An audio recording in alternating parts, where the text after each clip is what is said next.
Bonjour à toutes et à tous et bienvenue sur Studio Kalita dans notre rubrique sur les grandes figures d'Israël via les noms de rues qui jalonnent le pays. Alors celui qui va nous occuper pendant 2 épisodes est un personnage aux multiples facettes, controversé mais considéré comme un homme d'envergure, un visionnaire même par ses ennemis les plus acharnés. Nous allons aujourd'hui parler de Zev Vladimir Jabotinsky. Nous avons déjà parlé de Jabotinsky lors de notre chronique sur Arlosoroff. Souvenez-vous, à la mort d'Arlosoroff, l'un des plus brillants militants du Mapaï, l'ancêtre du Parti travailliste, assassiné en 1933 sur une plage de Tel Aviv, alors qu'il se promenait tranquillement avec sa femme. Lors de cet assassinat, on nous soupçonnait des proches de Jabotinsky d'être responsables. Un juif organisant l'attentat d'un juif, l'homme de droite contre l'homme de gauche, l'hypothèse faisait horreur, mais c'est pourtant celle qui reste la plus probable pour la plupart des Israéliens, parce qu'on rappelle que ce meurtre de Arlosoroff n'a jamais été élucidé. Alors pourquoi ? Parce que Jabotinsky était à l'opposé du modéré Arlosoroff sur un grand nombre de points concernant l'avenir et les frontières des Eretz Israël. Jabotinsky, fondateur du parti appelé Parti révisionniste, le principal parti de la droite nationaliste sioniste, en quelque sorte l'ancêtre du Likoud, réclamait un État juif sur les 2 rives du fleuve Jourdain, intégrant la Transjordanie et l'actuelle Jordanie. Voilà, c'était, on peut le dire, un homme de droite. Dans un testament en 1930, il a ainsi demandé que, je le cite, « ces restes soient transférés en Eretz Israël à la condition que ce soit sur ordre d'un gouvernement juif ». Alors revenons un petit peu sur sa vie. Jabotinsky, il est né en Ukraine, à Odessa, en 1881, et il va grandir dans cette ville moderne, dynamique, où les Juifs constituent plus de 30% de la population locale en cette fin de XXe siècle. Jabotinsky grandit dans un foyer peu religieux, mais très attaché à l'hébreu. Adolescent, il ne connaît ainsi quasiment rien aux fêtes juives et à la tradition juive, mais il parle couramment, si on peut utiliser le mot pour une langue qui n'est pas moderne, l'hébreu.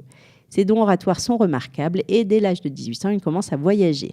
Après des études de droit en Italie et en Suisse, il devient journaliste sous le nom de plume Alta Lena et il travaille pour des journaux en langue russe, puis en yiddish et un peu plus tard en hébreu.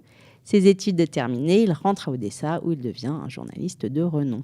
Lorsqu'en 1903 survient une nouvelle vague de pogroms, dont celui de Kishinev, le jeune Vladimir n'hésite plus et se lance dans l'action sioniste, au grand regret de Maxime Gorky, l'écrivain russe, qui admirait le talent du jeune homme et lui voyait une autre carrière.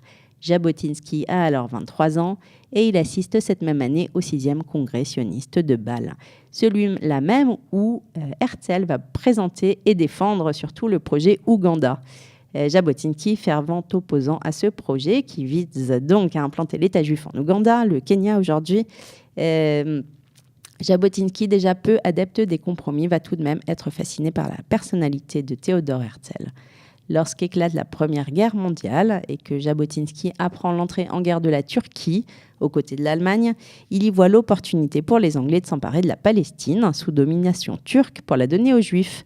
Il espère que le Royaume-Uni va favoriser l'établissement d'un foyer national juif dans cette région et il conçoit alors, avec Yossel Trumpeldor, l'idée d'une force militaire juive appelée la Légion juive, recrutée parmi des réfugiés juifs qui auraient fui Eretz Israël pour l'Égypte afin de libérer la Palestine des Turcs. Mais le projet n'aboutit pas comme Jabotinsky l'espère. La plupart des sionistes de cette époque préfèrent adopter une attitude prudente et ne pas s'engager officiellement et militairement aux côtés des Britanniques contre les Turcs. Jabotinsky les trouve lâches et passifs. Il est persuadé que s'ils ne se battent pas aux côtés des Anglais, les Juifs n'auront pas droit au chapitre lors des négociations qui suivront. Weizmann, celui-là même qui saura convaincre Balfour de donner, entre guillemets, la Palestine aux Juifs, est d'accord avec lui, mais il reste discret. Et les autres membres de l'organisation sioniste reprochent à Jabotinsky d'être trop militariste. Nous verrons la suite demain. Je vous remercie.